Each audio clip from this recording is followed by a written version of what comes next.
I don't want to say we fixed it, but there's a good possibility we fixed it.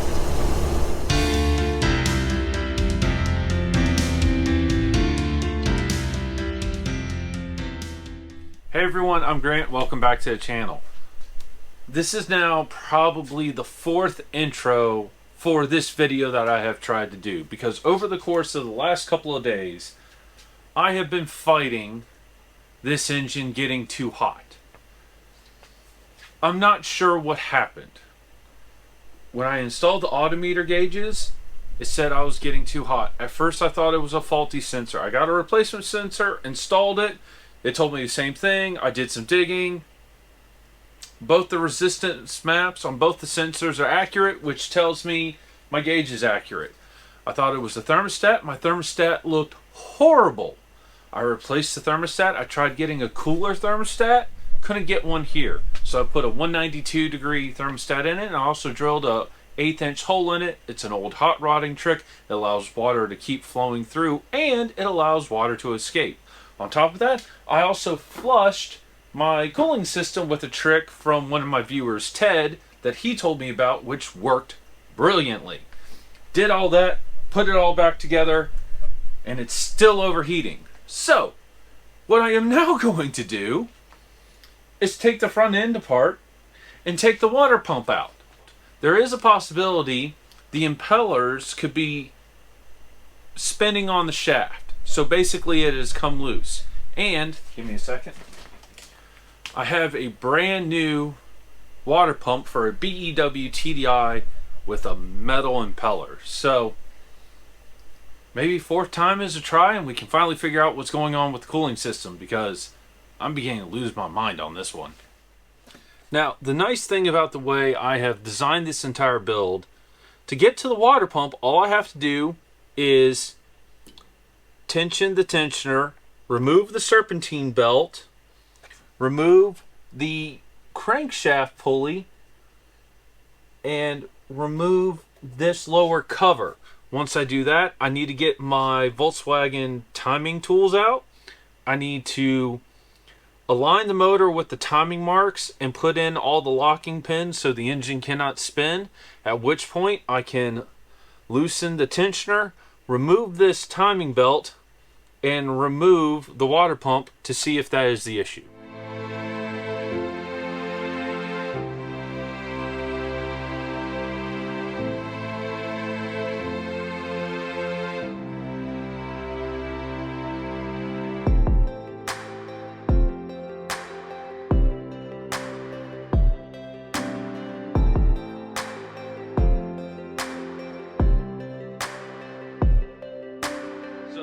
The mystery continues on all of this. This is the pump that was in my motor. It seems to spin. Now, it could be a situation where once this gets hot, it doesn't spin. So this could still be the problem. This is my replacement pump. This has a metal impeller. This is made in Germany. This is actually a JB water pump. This is made in Germany, and it was actually made in June of 2018. The before times. The other thing is the timing belt, idler pulley, and the tensioner pulley all appear to be okay. I'm going to go ahead and replace them because I have a brand new kit for this motor from Gates, and I've always been a huge fan of the Gates kits. I've used them on my Liberty CRD 3 times now. I've used them on a couple of other Volkswagens, both diesel and gas, and I've never had an issue with them. Since I have all the parts, I'm going to go ahead and just replace everything, and I'm just doing a timing belt on my BEW.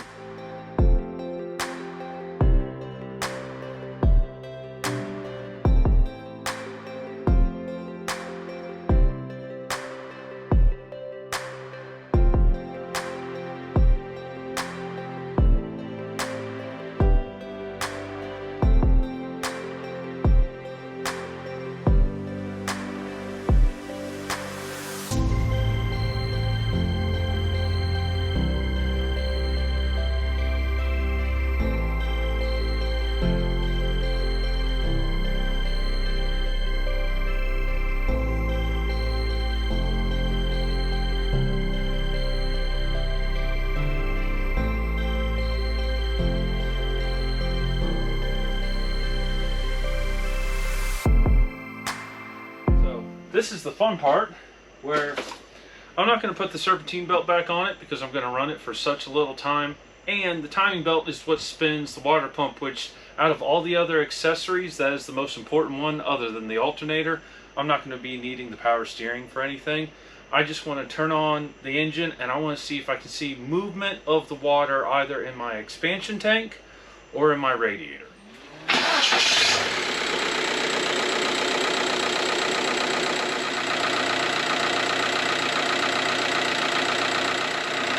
Okay. We have a steady flow of water. I can see it finally. All right, everyone.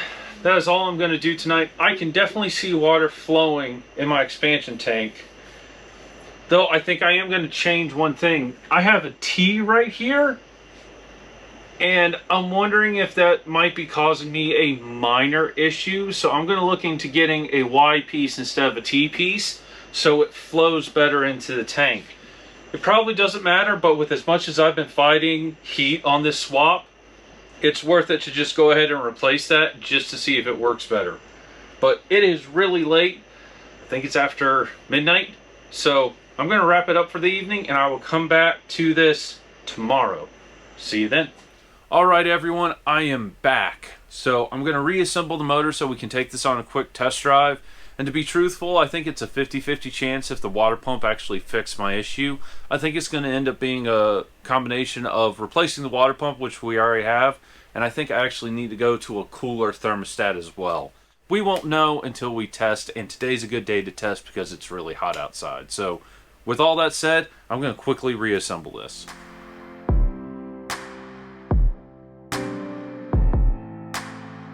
Alright, everyone, it's been a couple minutes. I've been sitting on this hill on my property. When I first got here and started the Jeep up, a huge amount of water left the expansion tank, which tells me there was air in the system. I've been here for a bit longer. No more air appears to have been escaping the system, so we're going to take it on a quick test drive. We're at almost 140 degrees, and it is a hot day.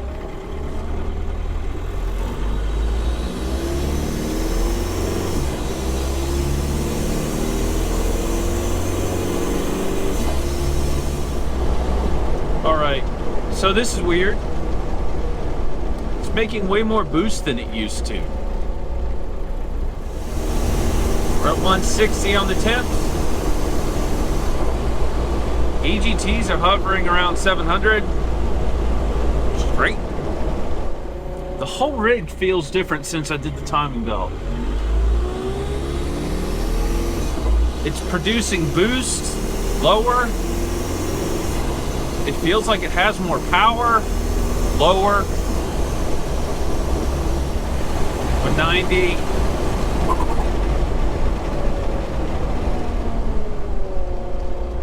$95. We're still climbing. We're at 208, which, I mean, it's fine, but my gauge only goes to 210, so that's not great. I'm gonna go see if the fan's on. Temperature switches and me are not friends, let me tell you. Here's what I'm thinking about doing. Once this cools off, I'll pull it back into the shop. I'm probably going to drain the coolant system again. And I think what I'm going to do in the meantime is try to find a 180 degree thermostat, and I'm debating also getting a 160 degree thermostat. I just got back from going to a couple of the local auto parts store, and I was able to find a 160 degree thermostat, so that's going to be what I work on installing now. Ideally, I would like a 180, but before I order that, because no one had it in stock today, I want to just see if this will lower my coolant temperatures while I'm driving this. So I'm going to get to draining the coolant system and taking the accessories off so I can install this new thermostat.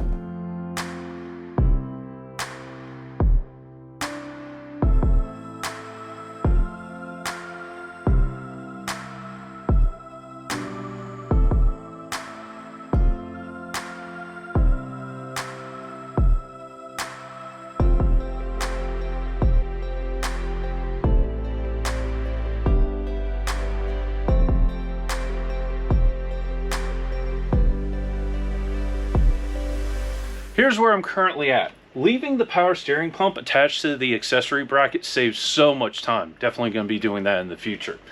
I have the old thermostat out. I say old, it's been in there 4 days, but it is 192 degree. I'm going to be replacing it with this 160 degree thermostat. I've gone ahead and drilled an 1/8 inch hole that will allow water to always be flowing through it, but will also allow air to escape. But because I'm installing it on the block sideways, you want to make sure that hole is as high as possible. With that said, I'm going to get back to it.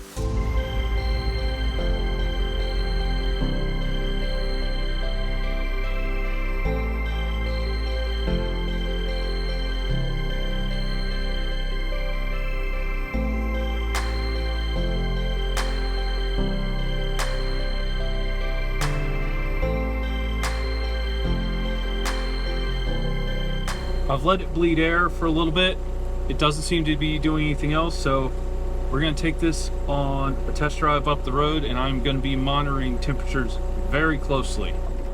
See what this thing will do.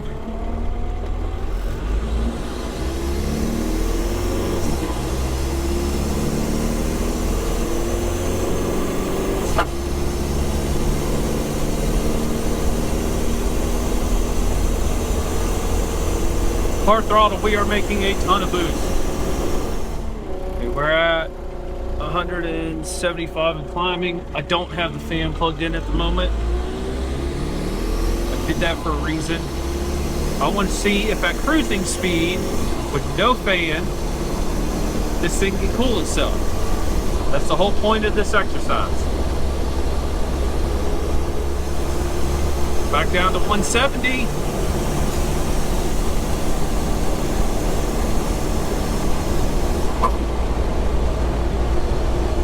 Up again slightly. Now I'm coming to a stop. I don't have the fan on, so I know it's going to gain temperature, and we're almost at 180 degrees right now. All right, I'm going to go hook up the fan real quick, and I want to see what that does to the temperatures. I just plugged in the fan, and it's dropping the temperatures fast. I just went from about 205. I'm now at 185. It's dropping fast. So I think I'm going to do another loop and see how my temperatures do with the electric fan running. But this is the first time I haven't gotten it over 210 degrees. And I barely got it to 200 degrees, and only got to 200 degrees because I was sitting still, idling in my driveway with no fan running. Already below 180. That's amazing. The other part of this is the transmission's almost up to temperature now too. It's at 168. Our coolant is still dropping. We're now in the 170s. Here we go.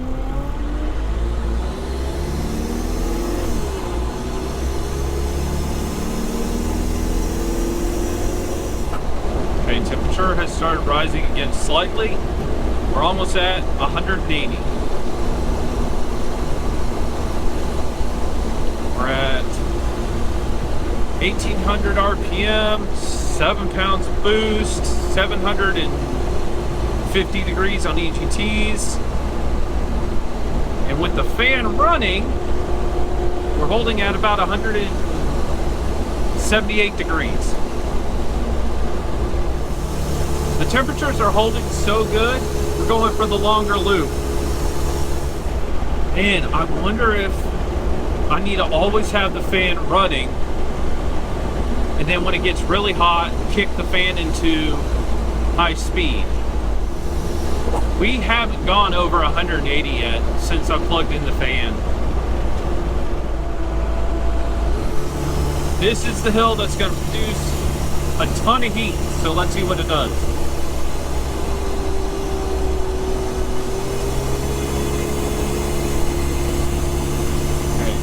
20 pounds boost, 15 pounds of boost.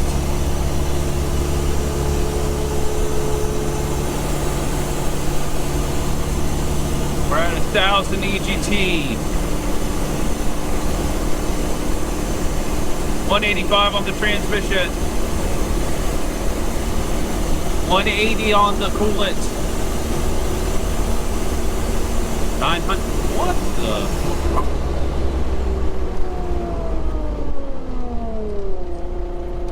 That's the coolest I've ever climbed that hill. Ever. I don't want to say we fixed it, but there's a good possibility we fixed it. Let's see what this does at highway speeds.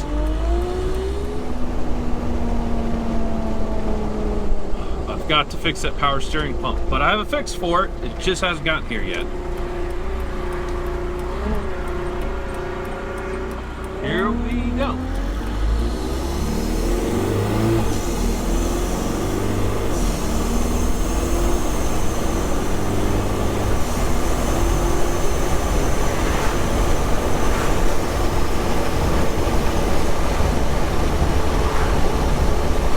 Okay, you're doing 55 miles per hour, 190 on transmission, under 180 on coolant. EGTs are about 900, fine. Boost right now is holding at 15 PSI, wow. We're at about 2200, 2100 RPM.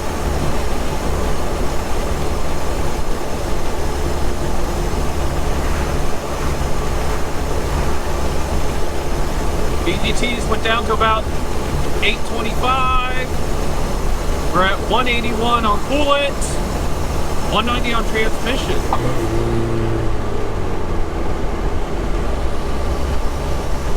I don't know what that was. That was weird. I just put it in manual mode. I think it just tried to downshift real quick. I'll need to check the tune. It gave me a little bit of a heart attack.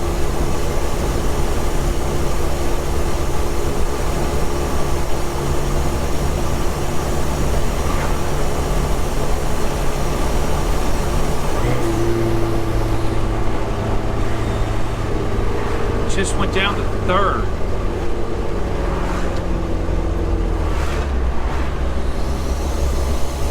Oh, why, G? Hey everyone, I've had a chance to cool off and think about what's going on. So, first and foremost, I think we now have all the temperatures on my TJ finally under control. I think the coolant temperature was a mixture of a timing belt, a quality water pump with a metal impeller, 160-degree thermostat, flushing out the cooling system, and running my electric fan on low speed all the time. And I think the fan was kind of key to all that, because not only do I have my winch blocking some airflow, but the air-to-air intercooler I'm using has the intakes on the top and bottom, and that's also blocking some airflow as well. This fan does have a second high speed on it. I've never hooked it up. I think I'm going to wire that in and hook that to a temperature switch, which I need to figure out what temperature switch I need to use for that, because I want that to kick on and off. But overall, all my temperatures are under control now, finally, which I am thrilled with. The other thing that I think has helped is when I replaced the timing belt, and I have no proof of this, but I think the timing was off ever so slightly. Once I replaced this timing belt, this engine just runs better. It produces more boost lower, and my EGTs are now lower as well, and I'm really happy with the way the engine is acting. The next thing I want to go over real quick is say thank you. I had a lot of people reach out to me to tell me about the temperature ranges for these TDIs, and it was higher than I was expecting, and a couple of people have made the suggestion that the temperatures were fine. I might just need to replace my coolant gauge. I just don't like my equipment running that hot. I like to try to keep all my temperatures below 200 degrees. It's a personal preference, so the way I have this set up right now is the way I'm going to keep it for the foreseeable future. Whew, okay. Now let's go to the transmission. I thought I had this downshifting problem fixed, and I clearly don't. So what's going on is once it gets into overdrive, meaning in 5th or 6th gear, right now I haven't gotten it to the point where I'm taking it to 6th gear. I'm just going 55 miles per hour in 5th. It wants to downshift out of 5th gear into 3rd gear, and I do not know why it's doing that. So what I'm going to be doing in my next video is I'm going to hook up the laptop and data log a couple of runs to see if I can see anything in the logs that might be telling on why it's doing it, because I have 3 ideas right now on what could be causing it. I could have a mechanical problem in my Ford 6R80, I could have a problem with my tune, or I could have a problem with my wiring for the Quick 6. Once I have all that information, specifically the data log, I am going to email US Shift with my current tune and my current data log and see if they can give me any feedback on what's going on. But that's going to be the next video. So anyway, thank you so much for watching, and I'll see you again very soon. Goodbye.